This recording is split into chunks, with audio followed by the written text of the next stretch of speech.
Okay, problem number 3. A 4.9 cubic feet of water are compressed to 5,000 psi gauge. What is the volume decrease if the temperature is 60 degree Fahrenheit, assuming the average bulk modulus of elasticity of the water is 311,000 psi? So, ang tinatanong is the volume decrease or the change in volume. So, since nagbigay na ng bulk modulus of elasticity, recalling the formula, magiging direct substitution na lang ito. So, isolate natin yung mga given. So, you have the original volume of water, the final pressure, and then the bulk modulus of elasticity. So, isolate. So, given volume, final pressure, elasticity, ang tinatanong is decrease in volume or delta V. Meron tayong formula ng bulk modulus. Hopefully, naalala. So, ang formula natin dyan is pababa. So, yun yung pinaka-coding natin. So, pababa. So, given yung elasticity, check. Okay. Given yung original volume, check. Okay. Ang tinatanong is the decrease in volume, delta V.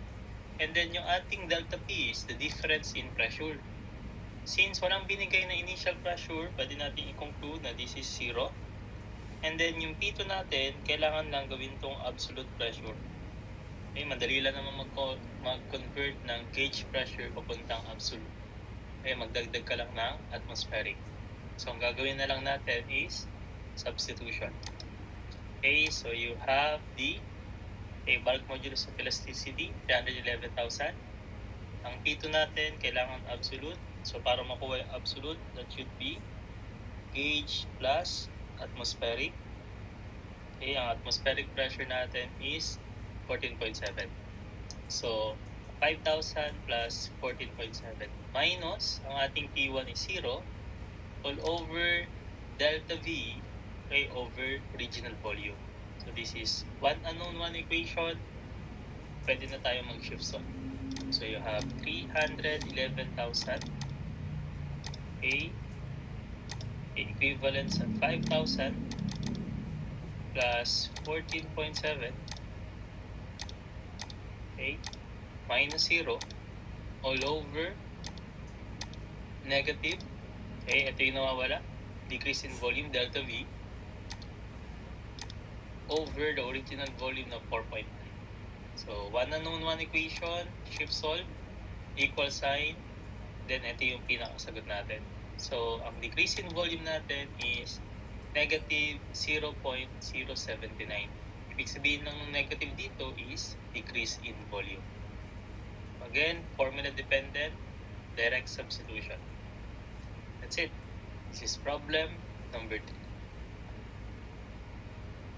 Okay, another properties of fluids is called surface tension. Ang symbol natin dyan is sigma. By definition, this is the membrane or skin that seems to form on the free surface of a fluid, which is caused by the intermolecular cohesive forces. Ito yung reason kung bakit yung ating mga small insects ay nagpo-float dun sa water. Okay? Kasi merong parang thin layer or skin ay dun sa surface ng water natin.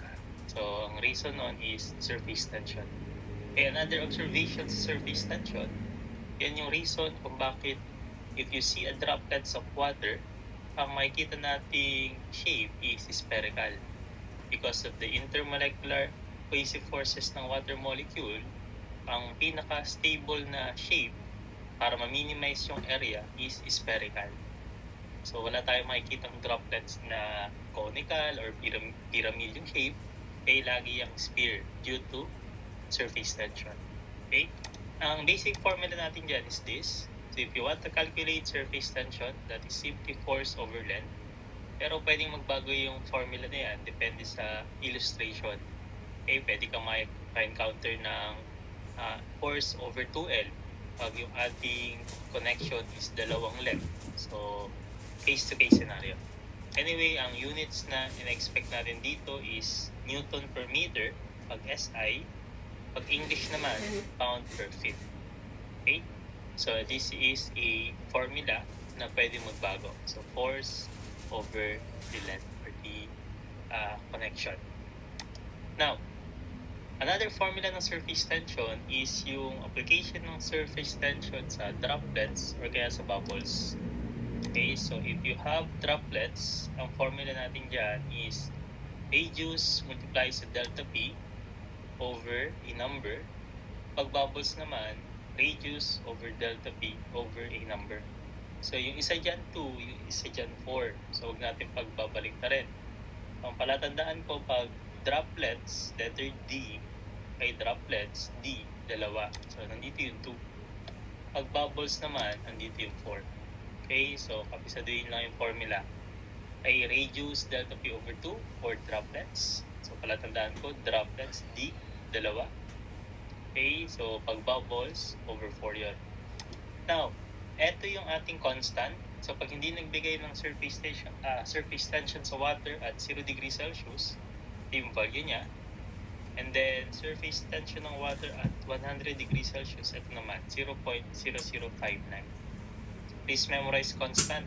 Okay, most of the time, given yung value. Pero if not, hopefully, kabisado natin. Kaya ang ibig sabihin ng delta P is difference in pressure. Laging mas malaki yung pressure inside kaysa sa pressure outside.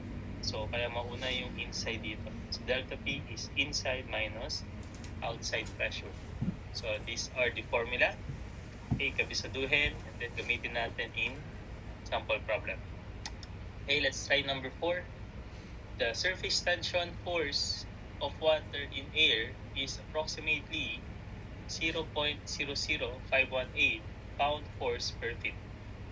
If the atmospheric pressure is 14.7 psi, what is the pressure inside a droplet? Okay, na ang given na diameter is 0.01 inches. So, meron tayong atmospheric pressure. So, ito yung pressure outside. Tapos, ang tinatanong is the pressure inside. And then, you have a droplet. So, remember, this is a droplet. Tapos, nagbigay ng diameter. Okay, so isolate natin given. So, you have surface tension sa droplets. The diameter is given. And then, yung atmospheric pressure, yan yung outside pressure. Ang tinatanong is the inside pressure. So, direct sub, pagkabisado yung formula, so huwag lang kalimutan. Surface tension sa droplets is radius delta P over 2. Again, pag sinabing delta P, that is inside pressure minus outside pressure. So, given lahat ng data na kailangan, ang nawawala lang is the inside pressure. So, masosolve ito. Okay, so substitution. Okay, so lagay natin dito. Okay, surface tension sa droplet is 0.00518.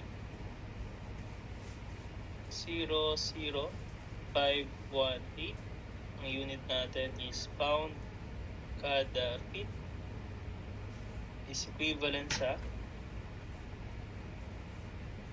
okay, para makuha natin yung radius, kalahati yan ng diameter. So that should be, okay, so to get the radius, diameter over 2. Okay, diameter is 0.01 inches. Divide natin ng 2 para radius. Okay, and then delta P. Okay, inside pressure yung tinatanong. So, this is inside pressure. Minus outside pressure na 14.7.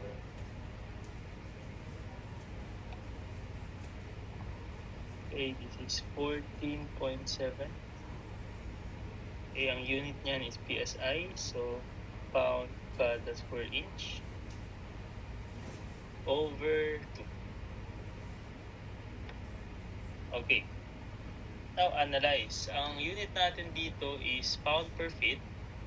Okay, ang lumalabas na unit dito, if you will cancel out the units, cancel out yung inches. So, cancel out na to. So, ang natirang unit is pound per inch. So, kailangan nating mag-adjust. So, kailangan dito unit pound per feet. So, meron tayo conversion factor lang. Okay, so maglalagay lang ako dito conversion factor. Dapat ang unit ko per feet. So, lagay ko dito yung conversion.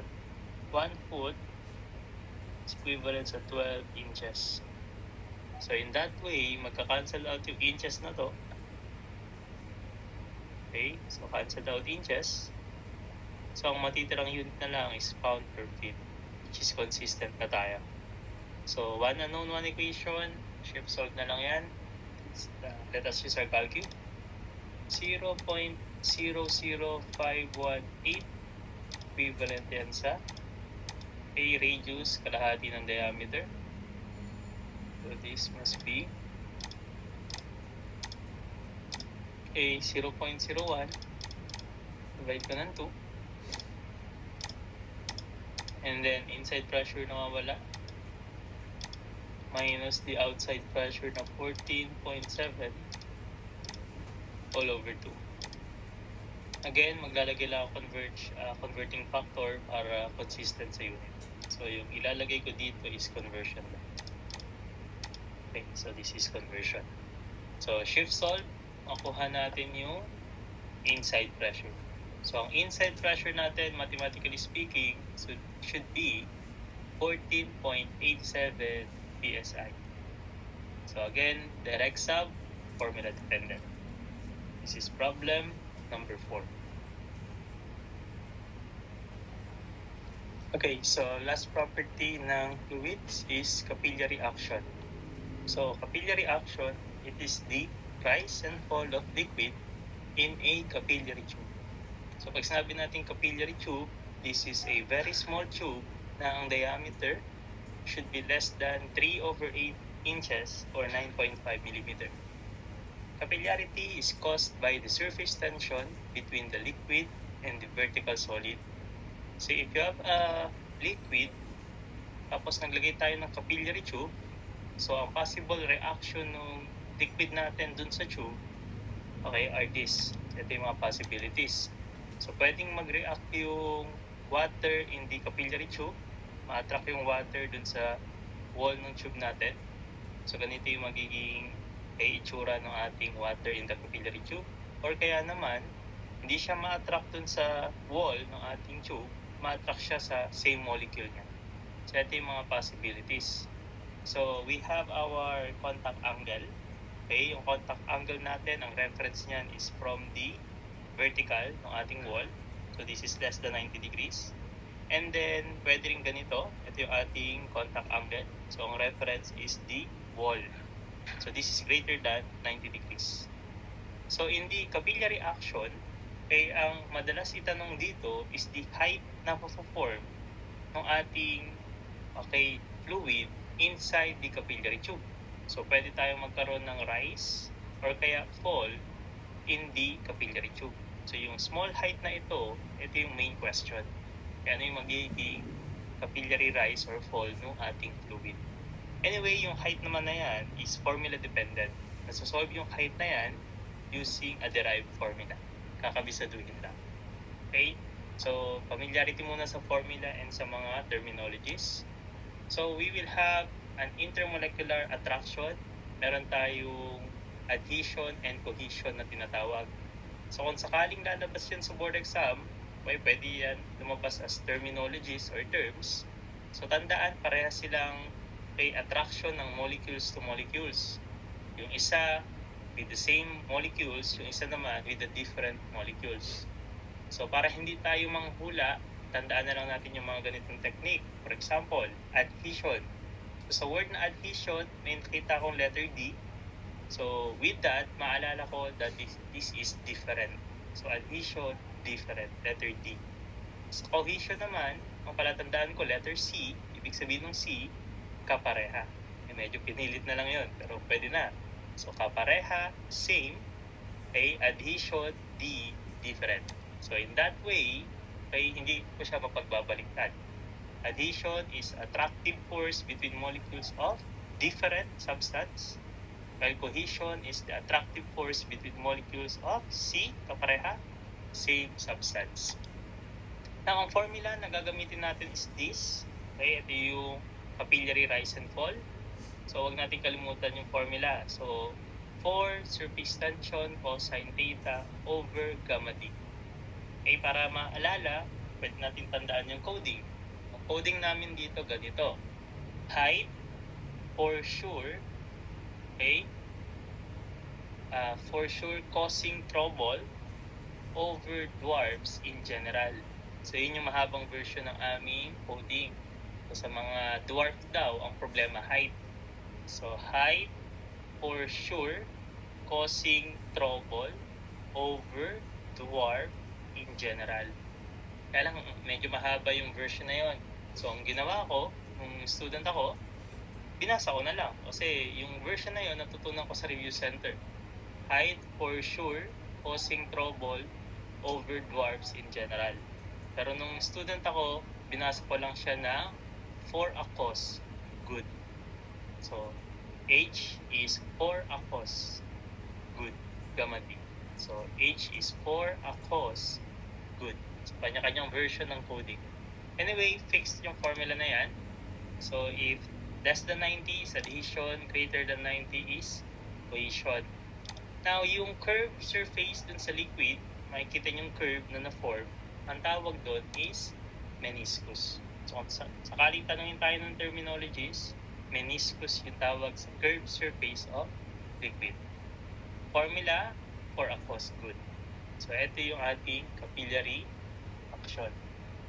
Apply natin sa problem solving. Number 5. At a particular temperature, the surface tension of water is 0.073 Newton per meter. Under ideal conditions, the contact angle between the glass and the water is 0 degrees. A student in a laboratory observes water in the glass capillary tube with a diameter na 0.1 mm. What is the theoretical height of the capillary rise? So, kompleto given dito. You have the surface tension, you have the contact angle 0, and then you have the diameter of the tube. Ang tinatanong, height. So, formula dependent. So, isolate ko yung mga given. You have water, surface tension, theta, and diameter. Tinatanong is the capillary rise, yung H. Formula, H for a cause, good. So, ang gagawin lang natin, simply direct substitution. So, analyze. So, this is equal sign. Okay, mag-unit analysis para makita natin yung kay tamang units. So, this is 4. Okay, ang ating surface tension is 0.073 Newton per meter. Okay, ang ating theta is 0 degrees. So, this is multiplying ng cosine 0. Okay, gamma ng water, that is constant. So, please remember, ang gamma ng water is 9810 Newton per cubic meter. And then, ang diameter na given sa atin is 0.1 mm. So, this is 0.1 mm. Okay. So, if you analyze the units, mag-cancel out lang dito yung Newton. Okay, cancel out Newton. And then, this is millimeter at meters ito. So, at this point, kailangan nating mag-convert. So, adjust natin yung units. Okay, so ang conversion natin, simple lang naman is, so yung part dito is simply conversion factor. So, kung mawala yung millimeter. So, 1 meter, that is equivalent sa 1,000 millimeter. Okay, so this is conversion factor, cancelled out na yung millimeter. Okay, so meter tsaka meter magiging meter squared. Ito meter cube, so cancelled out na yung squared dito. So ang matitira na lang na unit is simply meters, tas tataas siya. So answer should be in meters. So press na lang natin to sa calcu, makukuha na natin yung capillary rise. So this is 4 multiply sa surface tension, 0.073. Okay, multiply natin ang cosine 0 all over gamma ng tubig is 9810. Okay. 9810. Diameter is 0.1. And then, itong part na to is conversion factor lang. So, 1 over 1,000. Okay, so press equal sign. Then we have the capillary rise. So, you can press SD para maging decimal. So, ang tamang sagot is 0.297. Approximately 0.3 meters. So, this is 0.2976, approximately 0.3 meters. Okay, so that's it. Ito yung ating concept regarding sa fluid properties.